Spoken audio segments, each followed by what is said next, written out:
School of Nursing in the 1st District of Albay. All courses offered by the school are recognized and accredited by the Commission on Higher Education. Qualified faculty, doctorate, and master's degree holders. Complete with critical plant Ihang pang facilities. mag-edit yan sa Laboratory. Registration exclusive for Sabah College students only. Hospital. Tagal-tagal ko nahiling. Yan, Arokan. DOH approved affiliating hospitals in Manila and in Bicol region for the training of nursing and midwifery students. Most of all, Sabah College is Longest line. introducing registered nurses, midwives, criminologists, teachers, lawyers, doctorate and master's degree holders, computer technician, electrical technician, computer experts, and professionals who are serving the community in their respective field. Enrollment is going on.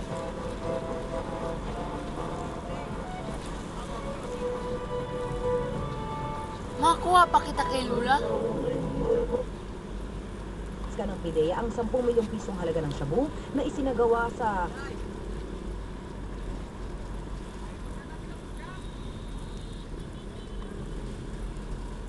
in Flores, sabi, pinapudan sa mga graduate ng Good Shepherd School Tabaco to get their math achievement test results from the division office.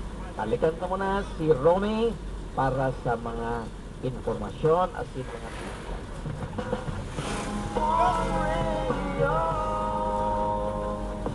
3GX Solution Technoshop at Riosa Street, Tabaco City with telephone number 487-4053. Sell electronic parts, computer parts, electrical wires, cable wires, bulbs and lights. Also offers cellphone repair, computer repair, and internet cafe. 3GX Solution Technoshop with branches at Elias Angeles Street, Naga City with telephone number 473-4958.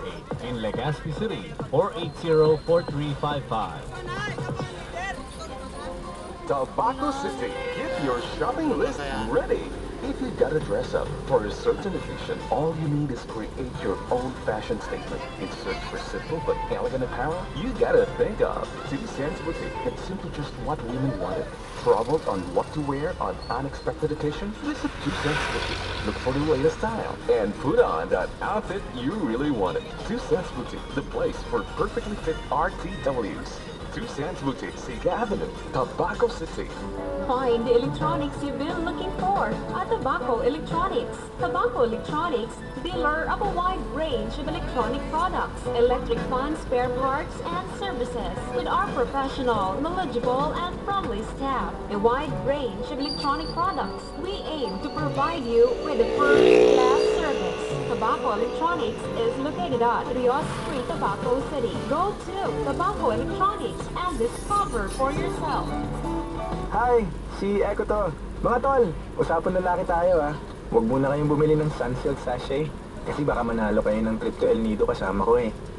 Hindi naman sa ayaw ko kayong makasama pero El Nido yan mga bro. Imagine niyo, white beach, sunset, tapos ka-holding hands niyo ako. Jahe naman men. Look inside Sunsilk sachets to win the trip with Echo, a Honda Jazz, or 100,000 pesos from Sunsilk soft pellet prizes. Miss, sali ka ha. Okay. For BOH BFAD permit number 0385 series of 2009. See posters for details. Terms and conditions apply.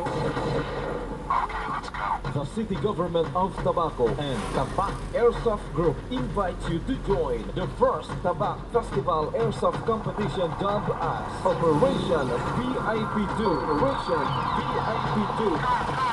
Attendance fee +1 VIP.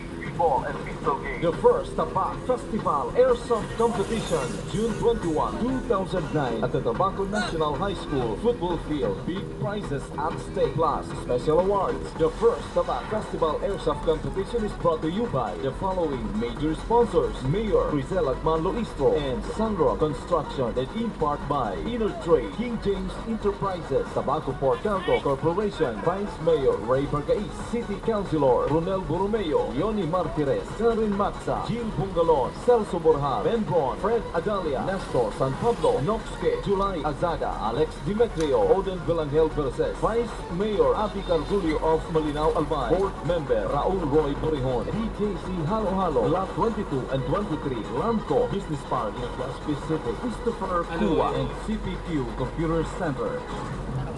Ano ba? Katang na yung likod. May mga bayani higit sa monumento ang dapat itayo. Sila ay mga libong-libong mga gurong pampubliko na naglilingkod. Hinahanda ang kinabukasan ng bayan. Itaguyod natin ang pamumuhay ng mga guro. Ang PPSTA, ang pangunahing samahan ng profesional na guro sa Pilipinas, ay nagbibigay ng katiwasayang pinansyal at pagkakataon iangat ang kakayahan sa pagtuturo. Bayani ka, gurong Pilipino. Ang PPSTA ay kumakalinga sa iyo. Maging bahagi ng PPSTA.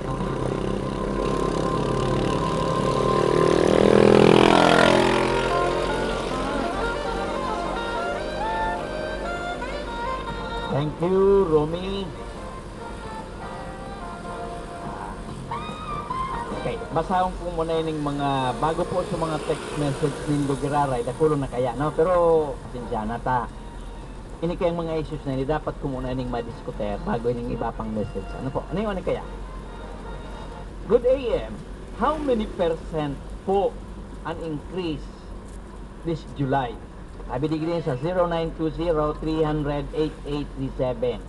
Totoo po ba na 50% ng salary ang increase? May mga tao, manero mo ka na. Okay, ang muya kong emphasize tabi sa mga nagdadarangog na ang increase mo niyan, bako na pararehas. Ano, araw ka ito baga ngayon? Why 5%? Meaning, depende yan sa indong, kunyan, sa indong salary. Ano po? Ngunyan, ini po igwa kita pinaluwas, gawa na po kita kang pigpaluwas na ano kaya na yung table. Gawa na po kang pigpaluwas na table. In fact, if you read in the newspaper, this came out last Thursday. Ano po, kan Webes, sinirman ini kan presidente kan Merkules, before sila for Japan. Igwa na kita, approve na po ini. Kaya lang, ampig correction kan iba na ang increase mananggad is paglangkaw sa salaries, mas dakula ang increase. Tayo ni po, purposely, I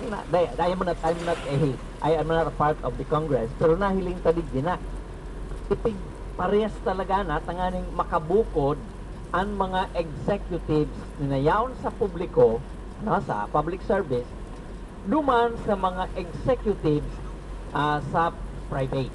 Aram tabaga po na ang equivalent kan sa public at inot, hababaon, ikumpara mo kan sa private. Ano nangyayari? Napapyrate.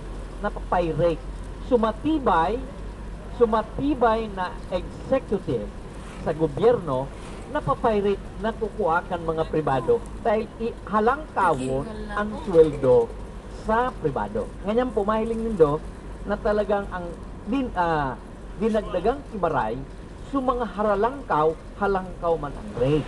Okay? So, babasahin taon-taon tabi. Ano?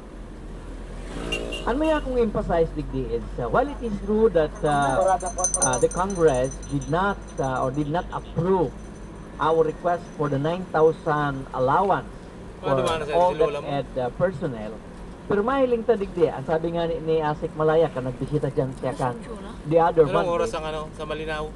Kan Pichautso, nag-abot si Asik Malaya sa region na medyo may gana man kita digdi. Medyo may magayon man na bareta digdi sa salary standardization part 3. Lalo na po ang mga teacher. Okay? Ang teacher po under the salary standardization law part 3.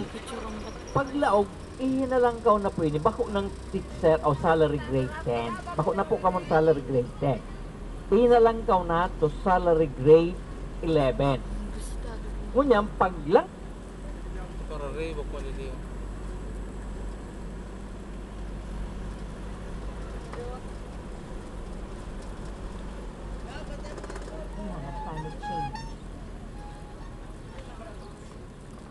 Solve ng mga problemang kaugnay ng kalikasan. Nako, bago magreklamo mga macho dyan, bigyan ko na kayo ng halimbawa ng galing na mga babae sa pagharap sa mga problema, lalo na sa pag-intindi ng pulso ng kalikasan. Halimbawa, sa maliit na isla sa Micronesia, kabisado ng mga babae yung hydrology o yung water systems ng lugar, kung saan galing at saan dumadaloy ang tubig, particular na yung tubig na pwedeng inumin. Sino nga ba kasi ang naglalaba? Kaya sino ang aasahan mong makakita ng lugar na pwedeng hukayin o hukayan ng balon? Noong 1998, Hurricane Mitch sa La Masica, Honduras. Kahit sobrang lakas daw nun, surprisingly walang namatay. Nang i-analyze kung bakit, lumabas na naging epektibo daw yung early warning systems at hazard management 6 months before dumating yung hurricane. Maaga at maayos daw na evacuate ang mga tao. Kasi raw, nag-take over ang mga babae sa pagmamonitor ng kanilang early warning systems. Nung una daw, lalaki ang nangasiwa, pero later, ay naganda nila. Yung Green Belt Movement ng Kenya ay nasa pangunguna ni Wangari Maathai, ang kauna-unang African woman